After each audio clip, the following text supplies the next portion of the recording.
Hello friends, வணக்கம். நான் பார்த்தசாரதி அவர்களின் துளசி மாடம் நாவலின் தொடர்ச்சி 16வது பாகத்தை பார்ப்போம்.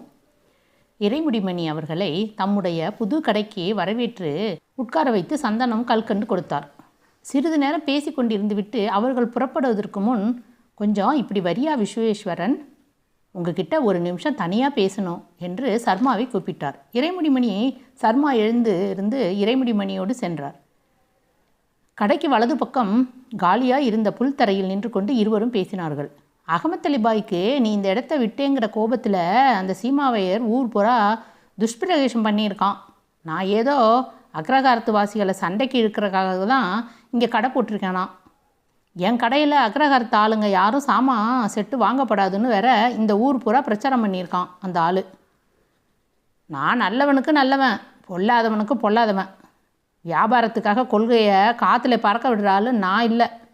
அதே சமயத்தில் கடைக்கு வியாபாரத்துக்கு வர்றவங்க தலைமையிலையெல்லாம் அரிப்பெடுத்து போய் வலிந்து என் கொள்கைகளை திணிக்கிறவனும் இல்லை. வியாபாரத்தை எப்படி நியாயமாக வளர்க்கணுங்கிறது எனக்கு தெரியும். 1000 சீமாயர் வந்தாலும் என்னை ஒன்றும் பண்ணிட முடியாது. அதெல்லாம் சரிதான் தேசிகாமணி. உன் உரிமையில் நான் தலையிடுறேன்னு தப்பாக நினச்சிக்காதே. இந்த இடமோ மடத்துக்கு சொந்தம், சூழ்நிலையோ முழுக்க முழுக்க தெய்வ பக்தி உள்ள மனுஷாளுது. இங்கே நடத்துகிற போகிற கடையில் பலசரக்கு கடைக்கு இந்த பேர் இந்த படம் எல்லாம் ஒரு விதத்தில் பெரிய இடைஞ்சலாக இருக்குமோன்னு படலையா அவனுக்கு? இடைஞ்சலாக இருந்தால் இருக்கட்டும்பா. அதுக்காக ஒவ்வொரு இடத்துல நடந்துக்கிற கடைக்கும் ஒவ்வொரு வேஷம் போடுற மாதிரி ஆள் நான் இல்லை. வியாபாரத்தை நஷ்டத்தை விட கொள்கை நஷ்டத்தை பெருசாக மதிக்கிறவனாம். ஆவேசமாக இதை சொன்னார் இறைமுடிமணி. இறைமுடிமணியின் அந்த ஒருமைப்பாடு, கள்ளக்கபடம் இல்லாத கொள்கை பிடிவாதம் எல்லாமே சர்மாவுக்கு பிடித்திருந்தாலும் சீமாவையரின் எதிர்ப்பின் சில கலகங்கள் இன்றோ நாளையோ அங்கே விளையக்கூடும் என்றே எதிர்பார்த்து அவர், நீ சொல்கிறது நியாயம்தான் தேசிகாமணி.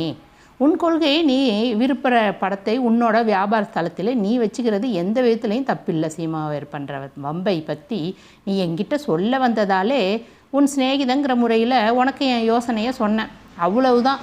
உன்னை நான் எதுவும் வற்புறுத்துறதா நீ நினச்சிக்க வேண்டாம். நீ இஷ்டப்படி உன் கடையை நடத்த உனக்கு உரிமை இருக்குது. என்ன நடந்துக்கிட்டு இருந்துங்கிறத உங்ககிட்ட சொல்லணுங்கிறதுக்காக தான் நான் இதை சொன்னேன் அப்படின்னு கூறி இந்த உரையாடலை இதோடு முற்றுப்புள்ளி வைத்தார் இறைமுடிமணி. அப்பொழுது அவரை போலவே கருஞ்சட்டை அணிந்த நண்பர்கள் 4-5 பேர் கடைக்கு வரவே அவர்களை வரவேற்று பேசி உபசரித்து அனுப்பிவிட்டு மறுபடியும் இறைமுடிமணி சர்மா நின்று கொண்டிருந்த புல்தரைக்கு திரும்பி வந்தார். நீ மட்டும் வந்து தலையை காட்டிட்டு போயிடாமல் தம்பியையும் இந்த ஃப்ரெஞ்சு பெண்ணையும் உன் கூட கூட்டியாந்த. எனக்கு ரொம்ப மகிழ்ச்சி விஸ்வேஸ்வரன். நானே கண்டிப்பாக எல்லாரும் வரணும்னு தான் நேரே வந்து சொல்லி போட்டு வந்தேன். சிறிது நேரம் மௌனத்துக்கு பின் சீமாவையர் தம்மிடம் நேருக்கு நேர் கூப்பாடு போட்டு மிரட்டதை பற்றி இறைமுடிமணியிடம் கூறினார் சர்மா. அட, அவன் கிடக்கிறான், விட்டு தள்ளுப்பா. அந்த ஆளுக்கு அழிவு காலம் வந்துருச்சுன்னு நினைக்கிறேன் என்று வெறுப்போடு பதில் வந்தது இறைமுடிமணியிடமிருந்து. சர்மா, ரவி, கமலி எல்லோரும் இறைமுடிமணியிடம் சொல்லிவிட்டு புறப்பட்டு கொண்டு இருக்கையில் தற்செயலாக கடையின் பெஞ்சில் ஒரு மூலையில் அடுக்கியிருந்த புஸ்தகங்களை எடுத்து புரட்டினான் ரவி. ஆதிசங்கரரும் அவருடைய தத்துவங்களும். பிரம்மஸ்ரீ சுப்பிரமணிய சாஸ்திரி எழுதியது. போதாயனியமும் பாஞ்சாரத்ர வைகானச வழிபாடும் முறைகளும். இப்படி பல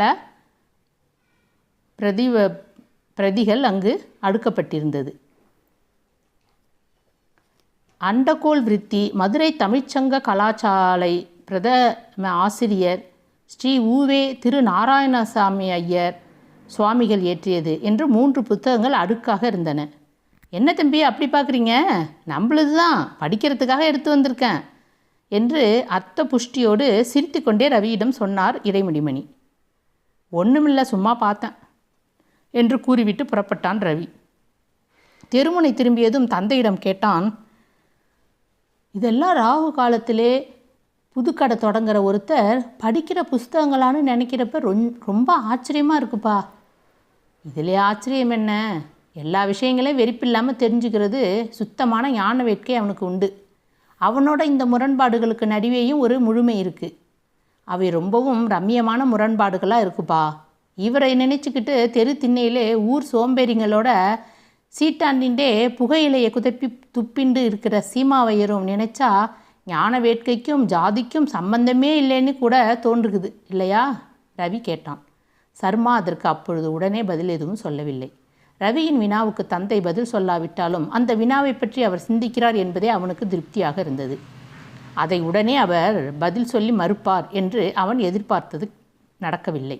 அவர்கள் மூவரும் வீடு திரும்பியதுமே சீமாவேரின் பிரச்சார வலிமை சர்மாவுக்கு தெரியும்படியான நிகழ்ச்சி ஒன்று நடந்தது. ரவியும் கமலியும் சர்மாவும் வீட்டு படியேறி உள்ளே நுழைந்த போதே திண்ணையில் அக்ரஹாரத்தின் 3 தெருக்களையும் சேர்ந்த பிரமுகர்கள் சிலர் சர்மாவை எதிர்பார்த்து காத்திருந்தனர். சர்மா அப்படியே அவர்களை வரவேற்று முகமன் வார்த்தைகளை கூறி அவர்களோடு திண்ணையில் அமர்ந்து கொண்டார். ரவியும் கமலியும் அவர்களுக்கு ஊடே நடந்து அவர்களை கடந்துதான் வீட்டுக்குள்ளேயே செல்ல வேண்டியிருந்தது. அப்பொழுது வந்திருக்கிறவர்களின் முகங்களை ஒவ்வொருவராக பார்த்து போதே சர்மாவால் அவர்கள் எதற்காக வந்திருக்கக்கூடும் என்பதை சுலபமாக அனுமானிக்க முடிந்தது.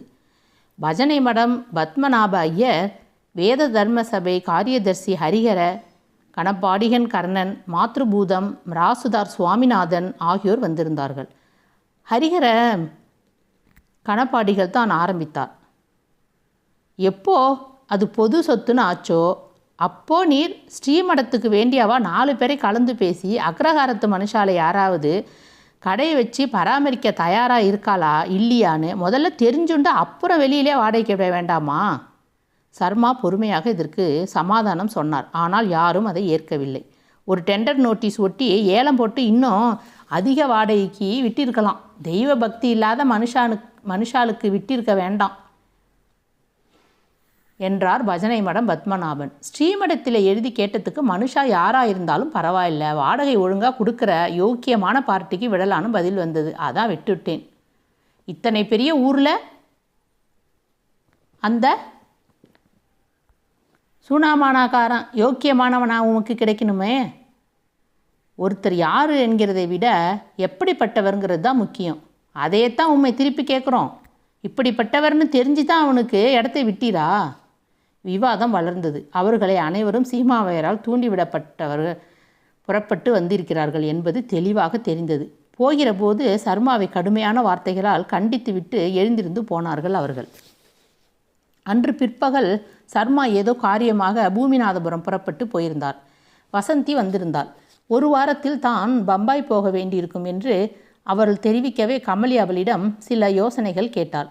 கமலிக்கு யோசனைகள் கூறியதோடு காமாட்சி மாமி கட்டிக்கொள்கிற மாதிரி புடவை கட்டிக்கொள்வது எப்படி என்று அவளே வற்புறுத்தி கேட்கவே அதையும் அவளுக்கு கற்றுக் கொடுத்தாள் வசந்தி.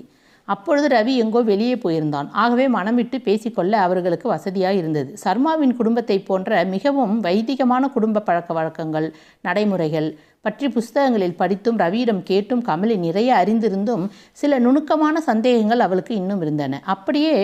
அப்படிப்பட்டவற்றை அவள் வசந்தியிடம் இப்பொழுது கேட்டறிந்தாள். அதில் ஒன்று மிகவும் நாசுக்கானது. வசந்தி அதற்கு தெளிவாகவே பதில் சொன்னாள். கமலியை முன்னெச்சரிக்கை செய்து வைத்தாள். அப்படி நாட்களில் இந்த வீட்டு வழக்கப்படி பின்னால் கொல்லைப்புறம் ஒரு தனியாக ஒரு அறை இருக்குது. அதிலே போய் இருக்க வேண்டியது தான். நிறைய புஸ்தகம் எடுத்து வச்சுக்கோ, படி. குளிக்கிற நாள் வரும் வரை ஜெயில் மாதிரி தான் வச்சுக்கோயேன். தான் காமாட்சி அம்மாளுக்கு திருப்தியாக நடந்து கொள்ள வேண்டும் என்பதற்காக ஒவ்வொன்றாய் தூண்டி துருவி விசாரித்து அறிந்து கொண்டாள் கமலி. தான் அந்தி விளக்கு ஏற்றியதனால் காமாட்சி அம்மாள் செய்த சிறு பூசல் ரவியின் தந்தை தன்னிடம் ஒரு வருஷத்துக்கு மேல் இந்த வீட்டிலேயே இருக்க உனக்கு வசதிப்படுமா என்று தன்னை கேட்டது எல்லாவற்றையும் வசந்தியிடம் மனவிட்டு சொல்லிய பின்பே ஒவ்வொன்றாக யோசனை கேட்டாள் கமலி. ரொம்ப சிரமமாக இருந்தால் எங்கள் வீட்டு மாடிக்கு போயிடு, நான் அப்பாட்ட சொல்லிட்டு போகிறேன் என்று வசந்தி கூறியதற்கு கமலி ஒப்புக்கொள்ளவில்லை. பார்க்கலாம், அதற்கு அவசியம் நேராது வசந்தி என்றாள் கமலி. புஸ்தகத்தில் படித்து தெரிந்து கொண்டிருப்பதை தவிர பூஜை புனஸ்காரங்கள் பற்றியும் வசந்தியிடம் நிறைய கேட்டறிந்து கொண்டாள் கமலி. நீ கொல்லைப்பக்கத்து அறையில் போய் உட்கார்றப்போ பார்வை வேணா ஸ்கூலுக்கு லீவு போட சொல்லி உனக்கு துணையாக வச்சுக்கோ, பல்லாங்குழி சோழி எல்லாம் ஆடலாம் என்று சிரித்தபடி கூறினாள் வசந்தி. துணை எதற்கு, எனக்கென்ன பயமா என்று கேட்டாள் கமலி. அவள் விருப்பப்படி அன்று முன்னிரவில் அவளை பூமிநாதபுரத்திலிருந்து பெரிய சிவன் கோயிலுக்கு அழைத்து போனாள் வசந்தி. கையில் தேங்காய் பழம் பூ ஊதுவத்தி அடங்கிய பூஜை கூடையுடன் வெள்ளைக்காரி ஒருத்தி புடவையும் குங்கும திலகமுமாக கோவிலுக்கு வந்ததை பெரிய அதிசயமாக பார்த்தார்கள் சங்கரமங்கலம் பூமிநாதபுரம் கிராமத்து மக்கள். கோவில் இருந்த சிற்பங்களையும் அவற்றின் திருவிளையாடல்கள் குறிப்புகளையும் எல்லாம் வசந்தி கமலிக்கு விளக்கி கூறினாள். வசந்தியோடு கற்பகிரகத்துக்கு நெருக்கமாக ஆலயத்துக்குள் சென்று சர்மாவின் குடும்ப சேமத்துக்காக என்ற அர்ச்சனையும் செய்துவிட்டு பிரசாதம் வாங்கி கொண்டு திரும்பினாள் கமலி. பூமிநாதபுரம் சிவன் கோவிலும் அதன் அழகும் அமைதியும் ஆயிரங்கால் மண்டப முகப்பிலிருந்து சிற்பங்களும் கமலிக்கு மிகவும் பிடித்திருந்தன. இப்படி கொஞ்சம் சுருக்கமாகவே இந்த பாகத்தை ஆசிரியரே முடிச்சிருக்காங்க. அடுத்த பாகம் 17வது பாகத்தை பிறகு பார்ப்போம். இந்த பாகம் உங்களுக்கு பிடிச்சிருந்ததுன்னா மறக்காமல் ஒரு லைக் கொடுத்துருங்க. டாட்டா, பை பை, தேங்க்யூ.